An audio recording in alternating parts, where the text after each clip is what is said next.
আসসালামু আলাইকুম, সবাই কেমন আছেন? আশা করি সবাই ভালো আছেন। আল্লাহর অশেষ রহমতে আমিও ভালো আছি।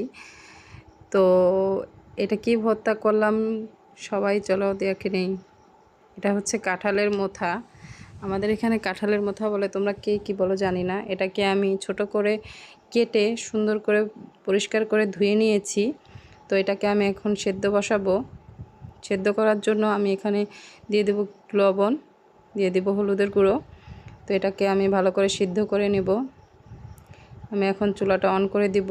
এখানে দেখো আমার কাঁঠালের মোথাটা সেদ্ধ হয়ে গেছে। এখানে প্যানে তেল গরম করে এখানে দিয়ে দিব আমি কাঁঠালের মোথাগুলো ব্রাউন করে ভেজে নিতে হবে। এখানে দিয়ে দেব কিছু রসুনের কোয়া দিয়ে এখানে দিয়ে দেব আর একটু হলুদের গুঁড়ো। এখানে দিয়ে দেব আমি 4টা শুকনো মরিচ।